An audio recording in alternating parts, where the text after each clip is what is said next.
Hi friends, welcome back to our channel housewife Sweety vlogs. ఈరోజు మీకు ఈ వీడియోలో మార్నింగ్ బ్రేక్ఫాస్ట్కైనా ఈవినింగ్ స్నాక్ అయినా ఈజీగా చేసుకునే బియ్యం రొట్టె చూపిస్తున్నానండి. వీటి కోసము నేను బియ్యం పిండిని తీసుకున్నాను. ఒక గిన్నెలో హాట్ వాటర్ని పెట్టుకున్నానండి స్టవ్ మీద. ఈ హాట్ వాటర్ బాయిల్ అయ్యే లోపల నేను కొన్ని వెజిటబుల్స్ని తరిగి పెట్టుకున్నాను. క్యారెట్ని తురిమి పెట్టుకున్నాను. పచ్చిమిర్చి ఆనియన్ పేస్ట్ని మిక్సీకి వేసుకున్నాను. పచ్చిమిర్చి ఆనియన్ పేస్ట్ని కచ్చాపచ్చగా మిక్సీకి వేసుకున్నానండి. తరుక్కోవడం కంటే మిక్సీకి ఇలా వేసుకుంటే మనకు తట్టినప్పుడు అనేవి ఆ ముక్కలు అడ్డం రావు. మెంతాకు కొత్తిమీరను కూడా తరిగి పెట్టుకున్నాను. నీట్గా కడిగి పెట్టుకున్నాను. వీటన్నిటిని బియ్యం పిండిలో మనం కలుపుకోవాలి. హాట్ వాటర్ వేసుకుంటూ మిక్స్ చేసుకోవాలండి బియ్యం పిండిని. ఇలా హాట్ వాటర్ వేసుకోవడం వల్ల రొట్టె అనేది నీట్గా బాగా వస్తుంది, స్మూత్గా కూడా వస్తుంది రొట్టె.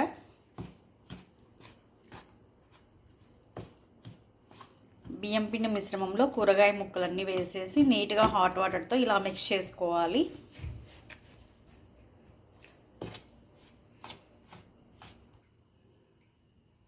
ఐదు రొట్టెలకి ఇలా పిండిని కలిపి పెట్టుకొని సపరేట్ చేసుకొని అన్నీ ఇలా ఉంటలు చేసి పెట్టుకున్నామండి.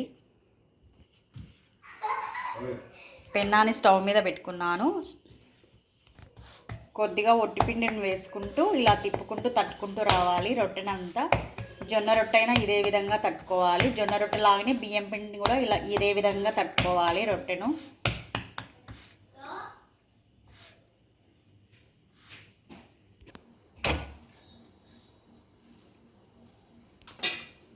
తట్టుకునే రొట్టెను పెన్న మీద వేసుకున్నానండి.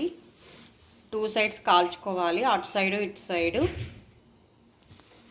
వాటర్తో తడుపుకున్నామంటే తెరలు రాకోకుండా రొట్టె నీట్గా వస్తుంది. తిరగదిప్పుకోవాలి వాటర్తో తడుపుకున్న తర్వాత.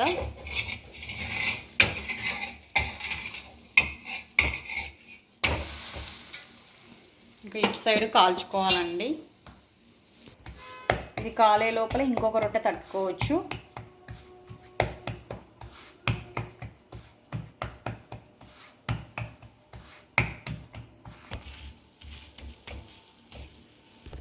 కాలం చోట కొద్దిగా ఒత్తి కాల్చుకోవాలి రొట్టెనంతా.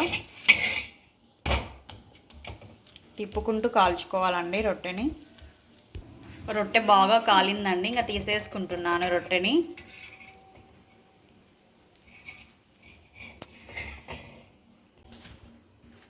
రొట్టెలన్నీ రెడీ అయిపోయాయండి. చాలా బాగా కాలాయి.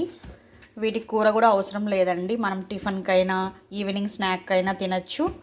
చాలా టేస్టీగా రుచిగా ఉంటాయండి. చాలా ఈజీగా చేసుకోవచ్చు. 10 మినిట్స్లోనే మనకు ఈ రొట్టెలన్నీ తయారైపోయాయి. కొత్తగా ఎవరైనా నా ఛానల్ చూస్తున్నట్లయితే please like, share and subscribe అండి.